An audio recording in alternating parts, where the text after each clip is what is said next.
I knew something was wrong the moment she offered to host the toast in my house. It was subtle, the way she stood before anyone else had finished sitting, the way her hand rested on the back of my dining chair as though she were testing how it fit her, the way she smiled at the walls. This house has stood longer than her confidence. I built it 32 years ago with a man who believed in slow, honest work. My late husband and I poured every spare dollar into these foundations. We skipped vacations. We drove the same sedan until the engine coughed its last apology. We learned how to repair drywall ourselves because hearing someone felt extravagant. This place was never just lumber and brick. It was sacrifice made visible. And sacrifice, I've learned, makes some people respectful. It makes others hungry. The dining room looked beautiful that night. I made sure of it. The chandelier glowed softly above polished mahogany, reflecting off the silverware I only brought out on holidays. Cream linen napkins folded neatly. Fresh lilies in a crystal vase. The scent of rosemary chicken and warm bread drifting in from the kitchen. Everything looked warm. Everything felt cold. My son Daniel sat across from me, smiling too widely, as though he were posing for a photograph no one had asked to take. Beside him sat his wife, Vanessa, perfect posture, perfect lipstick, perfect confidence. She had the kind of confidence that doesn't grow from experience. It grows from expectation. She wore white. Not the gentle, understated kind. A crisp, deliberate white that stood out against the rich earth tones of the house, against the dark wood, against me. "You've really kept this place up," she said earlier that evening, running her fingers along the crown molding. "It must be worth a fortune now." I smiled politely. "It's worth what it's meant to be worth." She tilted her head. "Sentimental value is cute, but equity is smarter." Daniel chuckled, as though she'd made a clever joke. I felt the first crack then, not in the walls, but in something more fragile. Pride and fragility often sit side by side. I was proud of this home, proud of what it represented, but I also knew that pride can blind you to approaching storms. They'd been visiting more frequently lately, bringing wine I didn't drink, suggesting small updates, talking about long-term plans. I'd overheard Vanessa once on the phone in the kitchen, her voice hushed but urgent. "Once everything transfers, we can refinance and leverage the property."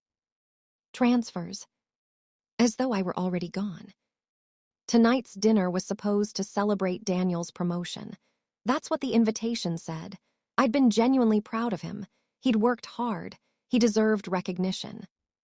But there's a difference between celebrating success and announcing conquest. Vanessa stood, tapping her glass lightly with her fork. The delicate chimes sliced through the air. "Can I have everyone's attention?" "Everyone, in my house." I folded my napkin carefully and placed it on the table. My heartbeat slowed, not sped. I've always found that when tension peaks, stillness becomes your only ally. She raised her glass, red wine catching the chandelier light like liquid rubies. "To new beginnings," she said brightly. Daniel nodded beside her, eager, almost boyish. He didn't yet see what I saw. He still believed enthusiasm was harmless. "To growth," she continued, "to stepping into what's meant to be ours." A few extended family members murmured agreement. I felt something tighten in my chest. Then she smiled directly at me. "And to this beautiful home," she said, sweeping her arms slightly as though presenting a showroom, "which, after all these years, is finally becoming part of our future." The word finally landed, heavier than the rest. I kept my expression neutral. She paused for effect. "This house is ours now." Silence. It wasn't dramatic silence. No one gasped. No glass shattered. It was the kind of silence that settles slowly, like dust after something collapses. Daniel looked startled, not because of what she said, but because of how directly she said it. "Aren't you going to say something?" she asked lightly, still smiling. Every eye turned to me. In that moment, I felt two versions of myself rise. One was the wounded widow, the woman who had painted these walls beside her husband, the woman who had rocked a feverish child in the bedroom down the hall. The woman who had paid every mortgage installment on time, even when it meant skipping her own birthday gifts. That version wanted to slam her glass down, to remind Vanessa that this house had been standing long before she knew Daniel existed. The other version of me was quieter, older, stronger. That version understood something Vanessa did not. Ownership is not declared over dinner. It is documented. I smiled. Not tightly, not sarcastically, just enough warmth to confuse her. I'm glad you feel comfortable here, I said gently. Vanessa blinked. Daniel exhaled, relieved. He mistook composure for agreement. You've always said this house would stay in the family, he added quickly. Yes, I replied. I did. But family and possession are not synonyms. Vanessa took a sip of wine, emboldened by my calm. It only makes sense, she continued. With property values rising and Daniel's new position, we've been talking about expanding, renovating, making it more modern. Modern. As if history were outdated. We'll probably open up that wall, she said, gesturing toward the hallway that led to the bedrooms. And maybe convert the study into a nursery when the time comes. When the time comes. She was redecorating my life in present tense. Daniel cleared his throat. We just mean eventually, Mom, long term. I held his gaze. Long term.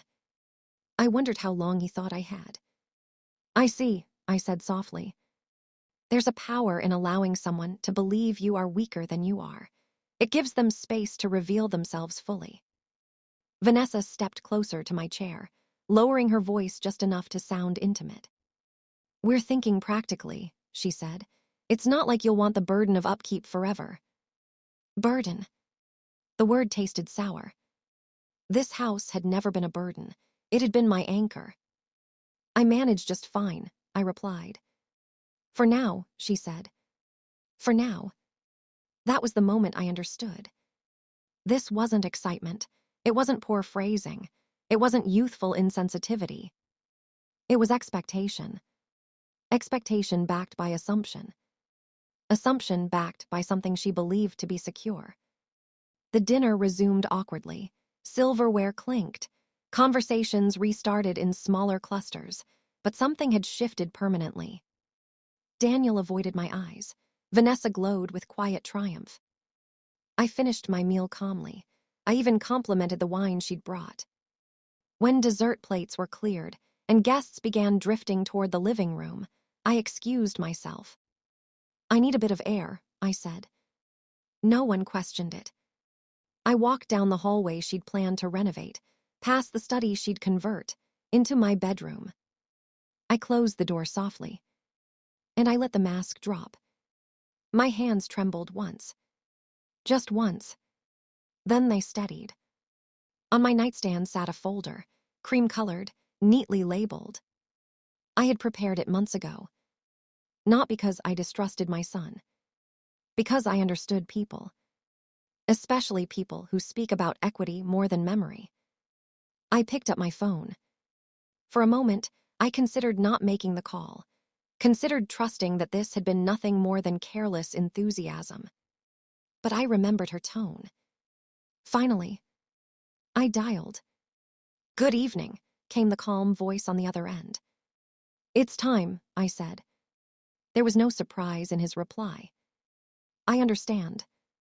We spoke briefly, efficiently, confirming what had already been arranged. When I hung up, I felt something unexpected. Not anger. Not satisfaction. Clarity. I looked around my bedroom. The quilt I'd sewn decades ago, the framed photograph of my husband smiling under the half-built roof, the faint creak of settling wood. This house was not a trophy to be claimed. It was a promise kept. And promises are not transferred through entitlement. I returned to the dining room with steady steps. Vanessa was laughing, telling a story about a colleague who'd married well. Daniel stood beside her, nodding along. They looked comfortable, confident, victorious. I sat back down at the head of the table. Vanessa caught my eye, and lifted her glass again, as if sealing an unspoken agreement. I lifted mine in return. To illusions, I thought silently. To the comfort of believing something belongs to you simply because you desire it. Dinner wound down gradually. Guests hugged goodbye. Compliments were exchanged. Vanessa lingered near the foyer, running her hand along the banister. "I can't wait to make this place ours," she said softly. I smiled again. "You already feel that way," I replied. Daniel kissed my cheek before leaving. "We'll talk soon about plans," he said. "Big plans." "I'm sure we will," I answered. The door closed behind them. The house fell quiet. For the first time that evening, I allowed myself to sit in the silence without performing. There's a difference between reacting and responding. Reacting is emotional. Responding is strategic. They believed I had chosen weakness. In truth, I had chosen timing. I walked through each room slowly. The living room where Daniel took his first steps. The kitchen where we celebrated birthdays with homemade cakes. The porch where my husband once told me, "No matter what happens, this house stays ours." Ours. Not in the possessive sense. In the protective one. I turned off the lights one by one. In the darkness, the house felt steady. Secure. Unlike the confidence that had echoed at the dinner table. Because confidence, built on assumption, trembles when examined. And examination was coming. Upstairs, I placed the folder back into the drawer. Everything was already in motion. The paperwork had been clear, the contingencies airtight, the timeline precise. Vanessa believed tonight was a declaration of authority. It was, in fact, a declaration of exposure. I lay in bed, staring at the ceiling. I did not cry. I did not rage. I planned. Because sometimes strength is not loud. Sometimes it is a quiet phone call made between dessert and departure. The next morning would look ordinary. But beneath that ordinariness, foundations would shift. They had raised a toast to ownership. I had made a call to reality. And reality, unlike entitlement, does not smile back. It corrects. The house creaked gently, as it always had, unaware of the human drama unfolding within it. Or perhaps very aware. After all, it had witnessed decades of love, hardship, resilience. It would now witness something else. Not destruction. Correction. They left believing they had secured their future. I remained knowing I had secured the truth. And truth, when handled patiently, always outlasts greed. The dinner had ended with laughter. But the real story had just begun. Tomorrow, they would begin planning renovations. Tomorrow, I would begin executing consequences. They thought the house was theirs now. They mistook my smile for surrender. They mistook silence for consent. They mistook comfort for control. And in doing so, they revealed exactly who they were. I turned off the bedside lamp. In the darkness, I whispered softly, not to them, but to the memory of the man who built this place with me. "I've got it." Because this house was never about walls. It was about integrity. And integrity does not transfer with a toast. It waits. It watches. And when the moment is right, it makes a call. The morning after the toast, the house felt exactly the same. Sunlight streamed through the kitchen windows. The coffee maker gurgled. The floorboards creaked in their familiar rhythm as I walked toward the sink. If walls could pretend, mine were experts. Nothing about them suggested that a quiet line had been drawn the night before. But I knew. At precisely 9:12 a.m., my phone rang. "Everything is in motion," Mr. Halpern said calmly. "We'll initiate phase 1 today." His voice carried no judgment, only procedure. He had handled estates for 30 years. He understood that inheritance does not create conflict. Expectation does. "Thank you," I replied. "You were wise to structure it the way you did." Wise. Vanessa would have called it controlling. Daniel might call it dramatic. I called it protection. After my husband died, people spoke to me in softer tones, as if widowhood erased intelligence, as if grief made you incapable of planning. I allowed them that illusion. It made it easier to work quietly. 3 years ago, when Daniel introduced Vanessa to us, she arrived with a firm handshake and sharper questions. "What's the property deed structured like?" she'd asked casually during her third visit. I'd smiled. "Why do you ask?" "Oh, I'm just interested in real estate," she'd said, swirling her wine. "Ownership structures are fascinating." Ownership structures. Most future daughters-in-law ask about traditions, recipes, family stories. Vanessa asked about title transfers. That night, after they left, I opened my laptop and scheduled a consultation.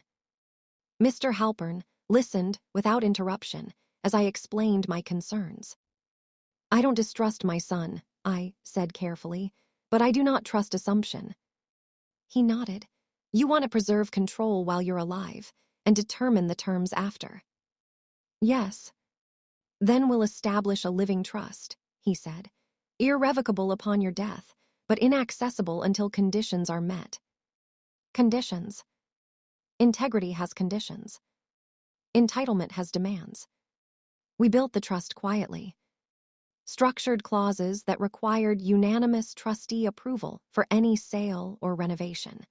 Established residency limitations. Inserted language that prevented marital claims from attaching to the property in the event of divorce. And most importantly, inserted a stipulation. If at any time I felt pressured, coerced, or publicly declared incapacitated without medical basis, the property would transfer temporarily into a preservation entity overseen by the firm. Not to Daniel. Not to anyone. Protection from greed sometimes requires protection from blood. When I signed those papers, I felt guilty. Now I felt grateful. By noon, phase 1 had begun. Vanessa texted me at 1:03 p.m. "Exciting news. I spoke to a contractor friend. He can come by Thursday to look at that back wall." I stared at the message. She moved quickly. Confidence often does. I typed slowly. "Thursday won't work." A pause. "Why not?" "Because Thursday the property will be undergoing a formal review." 3 dots appeared. "What review?" "You'll be notified." Silence. That afternoon, a courier delivered a sealed envelope to Daniel's office, another to Vanessa's condo. A third copy was hand-delivered to me for record. Legal notice. Subject: clarification of ownership and protective activation clause. The language was precise. Due to a public declaration of assumed ownership made without legal standing, the preservation clause had been triggered. Effective immediately. No structural changes permitted. No residency claims recognized. No marital attachment rights acknowledged. And pending review, the property was placed under trustee oversight. Which meant even Daniel could not access it without authorization. At 3:47 p.m., my phone rang. "Mom, what is this?" Daniel's voice trembled. "It's clarity," I answered. "Vanessa says you're accusing us of something." "I'm responding to something." "You're overreacting," he insisted. "She was just excited." "Excited people don't declare ownership." He exhaled sharply. "You embarrassed her." I smiled. I said gently, "That's not the point." "No," I replied. "It's exactly the point." There was shuffling on his end. I could hear Vanessa's voice in the background, sharp and controlled. "Put it on speaker," she demanded. He did. "This is unnecessary," she said coolly. "You're punishing us for celebrating." "I'm protecting myself from being erased," I answered. "You always said the house would stay in the family." "It will. We are family. Family respects boundaries." Silence. "You're making this legal," she said, her tone shifting from charm to steel. "It always was legal." Confidence wavered. That clause, this preservation thing, that's extreme, Daniel said. It was signed 3 years ago. 3 what? Before your wedding. The air on the other end changed. You planned for this, Vanessa asked quietly. I prepared for possibilities. That's the same thing. No, I corrected.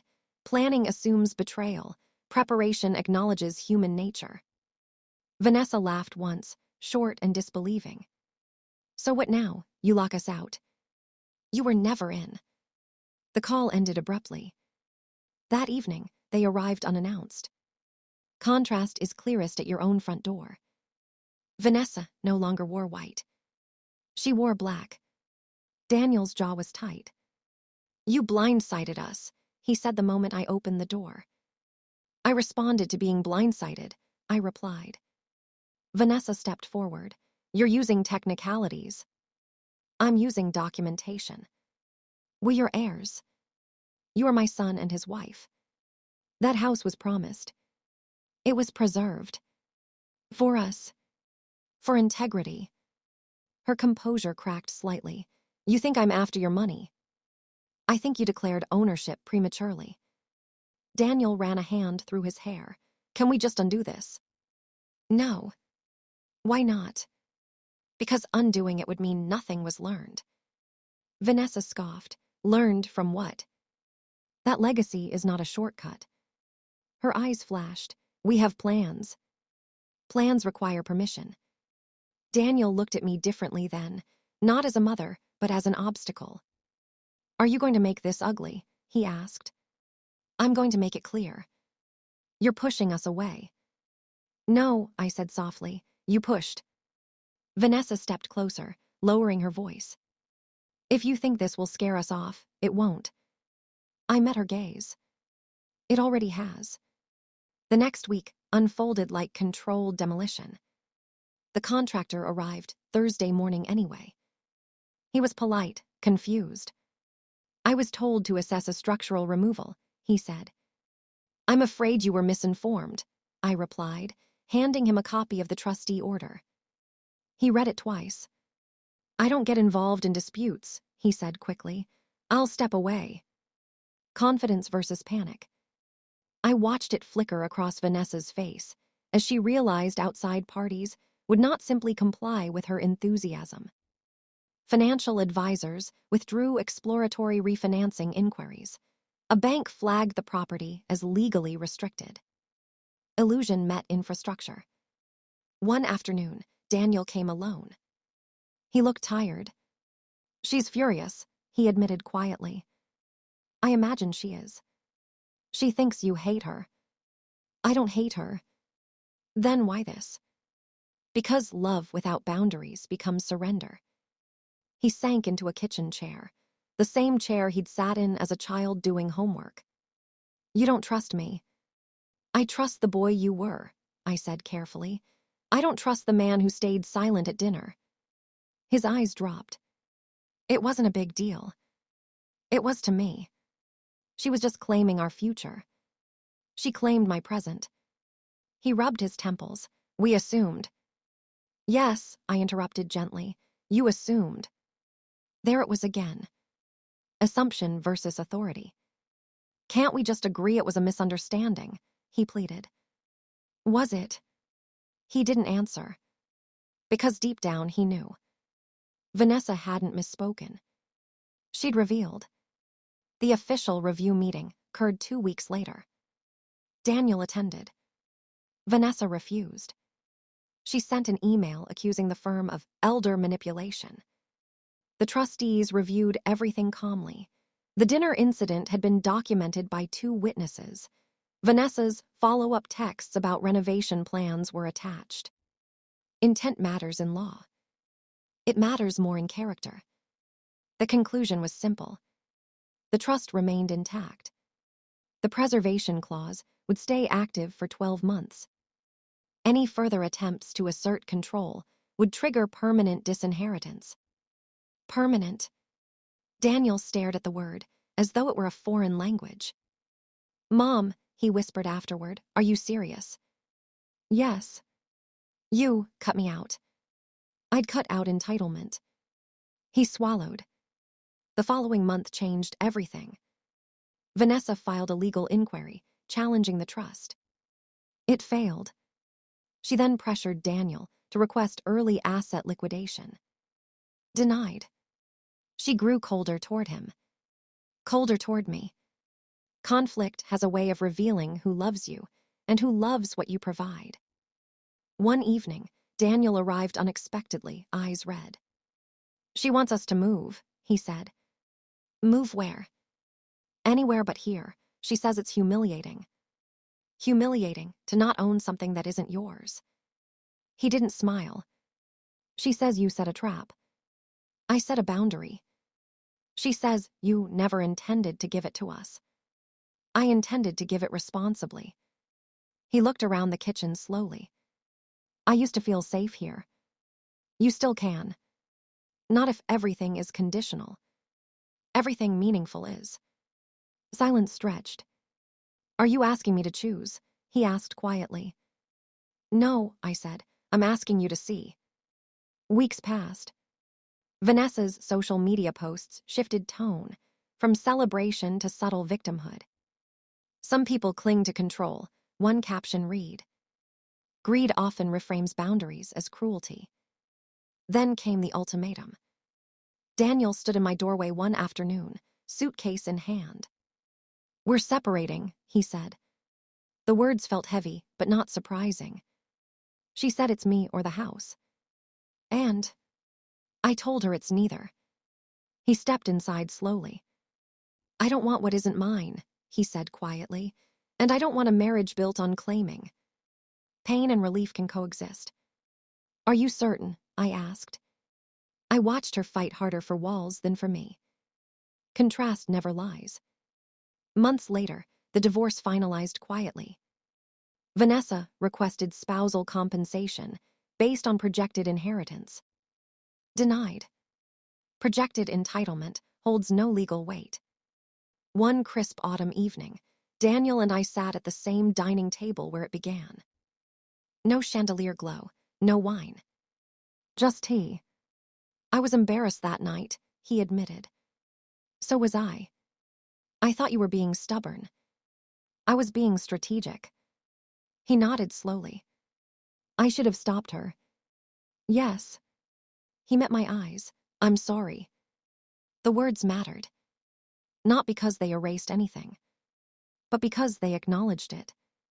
The house remained exactly as it had been. Untouched. Unrenovated. Unclaimed. Ownership had not changed, but understanding had. I sometimes replay that dinner in my mind. The white dress. The raised glass. The confident declaration. "This house is ours now." At the time, it sounded like triumph. Now, it sounds like exposure. Exposure of impatience. Exposure of motive. Exposure of character. And my smile. It was never surrender. It was calculation. Strength does not always shout. Sometimes it nods. Sometimes it waits. Sometimes it makes a phone call that echoes louder than confrontation ever could. Greed collapses under documentation. Integrity endures under pressure. And legacy. Legacy is not inherited through entitlement. It is earned through respect. The house still stands. So do I. And if there is one thing I have learned, it is this. Never argue with someone who believes they own your foundation. Just let them declare it. Smile. And make the call.